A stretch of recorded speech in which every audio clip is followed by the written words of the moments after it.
It's been coming, to be honest with you. What's he mouthing off of that? And they might score from that as well. Yeah, 2-0. Ladies and gents, welcome back to another vlog. Tonight's Middlesbrough at home. This will be a different style of vlog tonight. Unfortunately, Norman Barker passed away against Portsmouth at home last game, and obviously usually I'm quite high energy. I like to talk to a lot of fans and get a lot of opinions, home and away, but I feel like it doesn't feel appropriate to have that sort of energy tonight. But I also want to put something out there to sort of honour Norm and like capture the evening and sort of put on show what the club's going to do for him tonight. With that said, I did write a few words down for Norm, so you have to excuse me, I'm going to look at my phone while I recite it. Actually, before I do, first of all, when I attributed Norm on YouTube, a good friend of mine, Paul, he left a comment which I thought was really lovely, and I want to share it because I think it sort of speaks for the majority of Charlton fans. Paul's words were, and excuse me for not on the camera, I can't remember it all. Paul said, a sad day for the club yesterday. A big piece of following Charlton has disappeared and become history. Thoughts to his family and close friends. It's such a terrible shock for them. Players, managers, staff come and go, and a small part of history of the club. Fans like Norm are what keep the club alive. They're a constant presence through the good and bad times. I remember seeing Norm after away games, whether a great performance or a terrible one. He never got too up or too down. If I saw him after a bad one, I'd ask for him for his view. A few considered words from him, and you'd quickly realise that things would get better, and to put that one behind you. He said, followed on to say, I'm glad you got to speak to him on video. That part of Norm could never be erased. A true gentleman and someone to become a symbol of Charlton over the last 30 odd years, without ever looking for any recognition. Rest in peace, Norm, a true Charlton legends. And I think those words resonate with a lot of fans. Norm was someone where if you went to a game, you'd expect to see him. And as Paul put it, just a massive part of the club. And I did write my own tribute, which I'd like to share now. And again, I've got to look away as I say it, I do apologise. Norm was the epitome of what it means to be a Charlton fan and also a football fan in general. He followed the club for its highs and lows. He was and still is the fabric of what makes up Charlton Athletic. Loyalty, commitment and being an extended member of the Charlton family to all of us. Norm's the type of fan that every club can resonate with, a completely unique individual who would stand out for being his own man. The type of fan where football tribalism vanishes, and I believe this was shown by the outpouring of love from the wider football community on social media at the news of his passing. I was lucky enough to speak to Norm on numerous occasions, and I can honestly say I only had pleasant interactions with him. He was gentle, warm and a charismatic gentleman who will be dearly missed by us all at Charlton. Norm left some words with me when I was fortunate enough to have him feature on my vlog in a difficult game last season against Wycombe. He said, you're going to have lots of laughs and you'll probably shed the odd tear, but such is life, it's good fun. And going forwards, this is the mentality I'll be looking to adopt. You'll be eternally missed by us all here at Charlton, but we know your spirit will remain here at the Valley with us. Rest in peace, Norman, or otherwise lovely known to us as Headphones Norm. I wanted to just obviously, do my own sort of speech for him because I felt it was important. When I used to go to like all the games, I'd always sort of interact with him.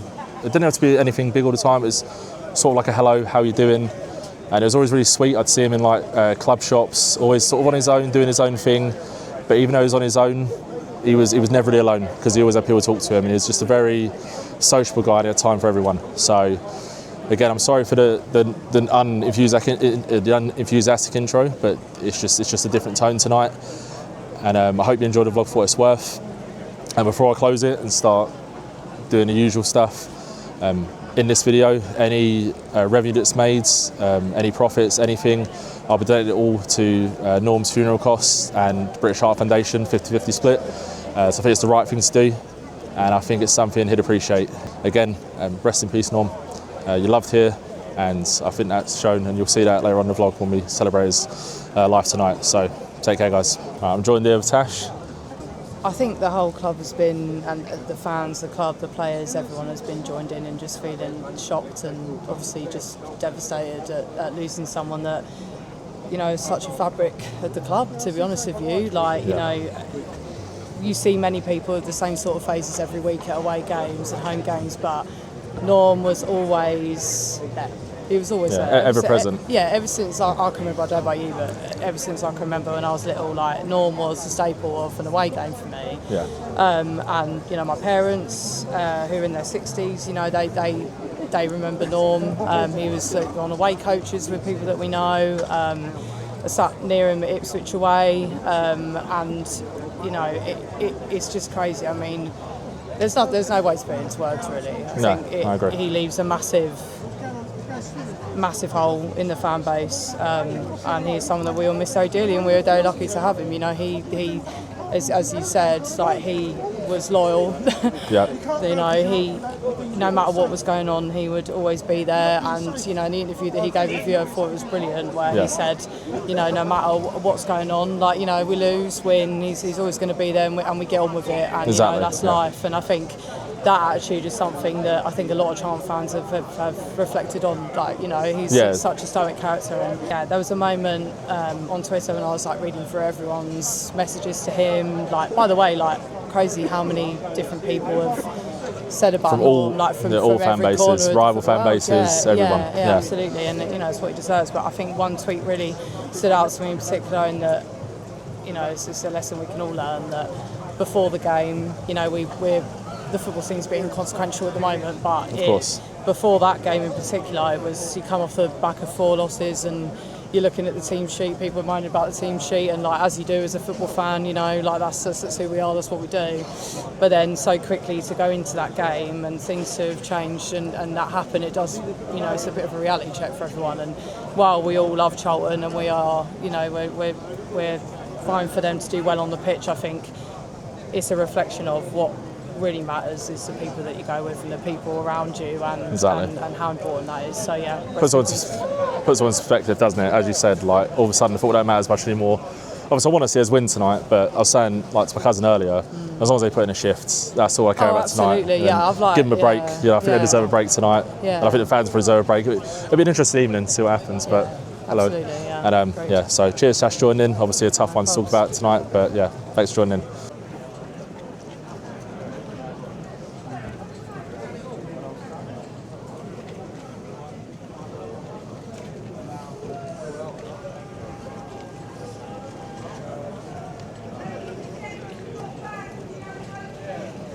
Right, I'm joined here by Neil. Pablo first. All right, nice to meet you all. Nice to meet you too. Borough fans? Borough fans, yeah. Where'd you come from today? All the way from Borough? We've come from Guildford. Okay. So Yeah, but we do travel to home games as well. Bloody hell, some commitment. So this is probably a home game for us in a way, yeah. Yeah. I know the feeling. So I live in Norwich now. Oh, really? So like Ipswich away and stuff. That's like a home game to me. So Wow. yeah. Well done, you. Oh, cheers. What do you reckon tonight? What are we thinking? I'm thinking I'm very disappointed that Strelic's not playing and he's not on the bench, so another injury. Yep. I'm thinking that, you know, you'll sit back. I think that Charlton will park the bus and we have to find a way to break them down. And if we can do that, I believe that the first goal will be vital. And I think that we'll probably win maybe 2-1. Okay, fair 2-1 enough. Borough, but then I'm biased. No, of course. Yourselves? I think the exact same. We have a good track record with Charlton, so I think that we should be winning this. No. Should be a win. Is it the first time at Valley for you lot, or? Not for me, no. I've been 3 times before. Blimey, well travelled, but first time for you guys? First time for us, yes, thank you. Right, well, enjoy it, but not too much, hopefully. No, thanks very much. Take care, safe travels home, right? All the Nice best. talking to you. Nice to meet you.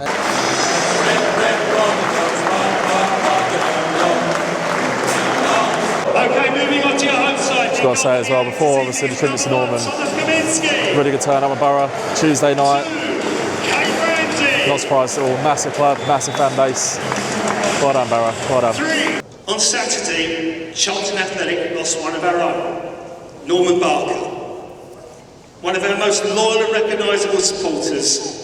Headphones Norm, as he was affectionately known, was a constant presence home and away at Charlton matches for 40 years. And his outstanding support was recognised earlier this year as he was presented with the Colin Cameron Supporter of the Year Award. Norm will forever be an addict, and everyone associated with the club are devastated by this sudden loss. We now ask that everyone turns their attention to the big screen as we play a video of Norm speaking about the club he loved. Following the video, we invite everyone to take part in a period of applause in celebration of Norm's life, which will end on the referee's whistle. Thank you.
save by Kaminsky. Great save. Earned his money there.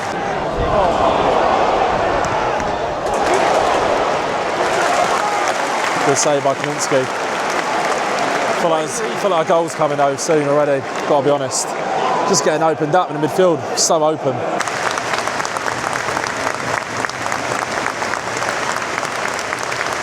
Minute round of applause for Norm again. Obviously I joined in, but I wanted to capture the moment. So George is clapping on my behalf.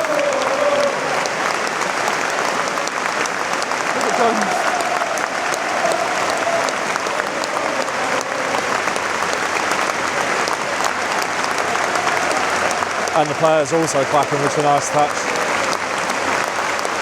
Lovely touch to the players clapping. Lovely.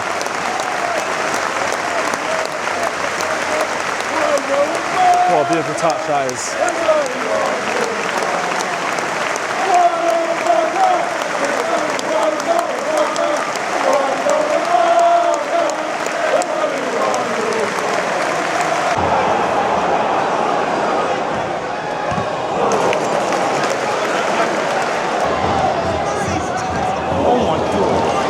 Good clearance by Gillespie, but a goal is coming unless we change formation or have subs, I don't know. Boro make it look so easy, so easy. Good block again. Oh, almost. That's a goal. Great save from Kaminsky. Two good saves, keeps in it.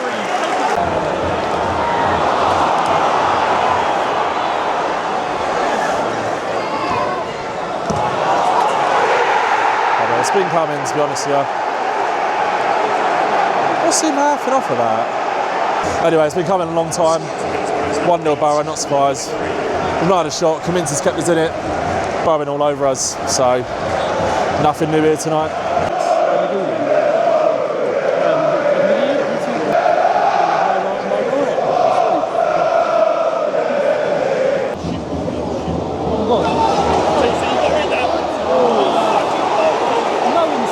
TC bottled that. TC bottled it. Pulled out. TC pulled out there, and they might score from that as well. Completely pulled out. Yeah, 2-0. It's got to press it. Boro 2-0. But to be fair, though, I mean, I'm not surprised. They played just like Southampton have. Terrible stuff. Half time here. They actually got booed, which surprised me, but. I don't know. Anyway, obviously I'm not been in the mood for it, to be honest with you. George, how you feeling, mate? Just getting a bit too consistent for me now. Yeah. Like, when we go 2 down, it's like... Oh, we've lost already? You know you've lost. The game's over. If they concede 1, it's like, you know, we might have a slight bit of a chance. Concede 2, we're not going to score 3. No. We're probably not going to score 2, so it's just one of them ones where it's a loss. Like... Probably in the booze, obviously. Yeah. And I just think, I don't know how Tanto is not getting a spot in this squad. It amazes me. It really amazes me. I feel like if Tanto got that chance that TC just had, Tanto at the very least gets on the end of it maybe, wins the corner or something. But it's the fact that TC bottles it and they score from it. That's the worst part. The lack of desire, the lack of heart. And I'm sorry, at some point we've got to start owning up to what it is. It's League One forwards in a Championship squad. It can't go on. It can't go on like this. A pair of them in what are we on now? A game wise, 18th game? This is the 19th game of the season, I believe. So on the 38 games between them, let's say 38 between them two, let's say. Shocking. And again, I'm sorry, normally my vlogs are a bit more entertaining. I talk to more people outside, or a bit more enthusiastic, but obviously just because of what's happened last game, it's not that kind of vlog today, but I thought I'd get it uploaded anyway. And there's more tribute to Norm, but I'm so disappointed in the team, so it's so disappointing. Like, there's no energy, there's no clothes, no one seems to give a shit, have you seen anything suggest? There's certain players, Ramsey's playing really well. Ramsey's playing really well. I mean, Macca and Jones ain't doing too bad. Jones doing alright, but Macca just don't seem up to it at this level, in my opinion. No. Bree's not been good for a few games now. Midfielders are quiet. We're getting ran through. We've been ran through multiple times. I don't need to look at the stats. We're getting ran through. We are missing Edwards. We're missing Bell. Yeah, missing. Yeah, Edwards Bell definitely. Kells as well. Probably missing our Coleman at this point. Yeah, but Yeah, anyway, if I say any more, it's going to just be horrible at this point. I'm going to be horrible, but that's that. It's going to be 5 losses in a row. We're not going to score 3. We're not going to score 2 and get a draw, so it's probably... But like I said, my attitude going forward is I'm trying more positive, just keep it rolling, but it's hard to ignore tonight because it should be a night where the players are cut for it because of the occasion, and like we just don't give a shit. Something needs to change, and I'm looking at that forward line. January can't come sooner. Half time, 2-0 Middlesbrough, game over. Sorry, second half. I like that. Let's see what happens, eh? What's the own goal? 2-1. We're back at it. We're back at it, lads. Come on, mate. We're back at it. Get in. Excuse my lack of enthusiasm when we scored. I just don't believe we'll score again. So anyway, 2-1. Score another, I might get a bit happy, but I just think it's a consolation goal personally. Knock it in, knock it in. Go on. Tell you what, great ball here. Tanto's for Tanto. Dreadful finish. That was it. That was the moment. That was it. Woeful finish. Ref will blow, probably full time. Yeah, 2-1 Boro. Can't say they didn't deserve a win, apart from the last 10 minutes. Better team, so there we go. 5 losses in a row. Absolute joy. I'll speak soon. That closes the vlog. I don't really want to talk about it, to be honest with you, because I said I would be miserable, but we'll be straight up, right? I don't see a win in sight. We ended the half good. A lot of fans pick up on that, but I think Boro come off the gas a little bit, and I don't see why we're not playing players like Apter from the get-go and just getting stuck in. Whatever we did this first half, it's not working. We need to just play Tanto and Apter and TC, and just let TC do what he does best. Play out wide, try and get some balls in the box. He ain't going to score, that's for sure. But if he gets in the ball in the area, someone else might. And Apter was a bright spark when he came on. Yeah, not the greatest, to be honest, overall. I think everyone's going to say, oh, like we look like we're going to score, like making us look like we deserved a draw, deserved a goal. To be honest, I don't think we did. I think they carried on attacking because they knew that we weren't much of a threat to them. Yeah. So they didn't sit back, try to defend. They held it in the corner when we started attacking, but we looked good going forward. But it was only because they weren't dropping back. They had 1 man back, we had 5 up, and we had 2 good chances. We didn't put them away. Overall, it was just a bit flat, all round. Bit meh. Anyway, back in my car now. Probably my most depressing and poor vlog I've done in a long time. Obviously, circumstances weren't ideal. I'm obviously still feeding it for Norm, and the atmosphere weren't good, and the energy just wasn't good in the ground tonight, to be honest with you. And if Boro fans made it this far, thanks for watching. Outplayed us. Great support on a Tuesday night. Almost sold the Jimmy Seed out. We don't see that too often. So yeah, fair play. Look forward to the return visit. Yeah, good luck to you. Good team. And any Charlton fans stayed and watched, appreciate it. Again, any of the money this video makes, it will go all to Norm and British Heart Foundation, all of it. So that's the only shine light of this video. Other than that, just terrible. And I really didn't enjoy vlogging today. But hopefully my batteries will be reset by Birmingham City. But like I said, I do not see a win in sight. I can't see us beating Birmingham, Oxford, Coventry, Norwich. I just don't see it. So sorry for the negativity, but I can't say I see it. That's it for the close. See you later. Birmingham away. Can't wait.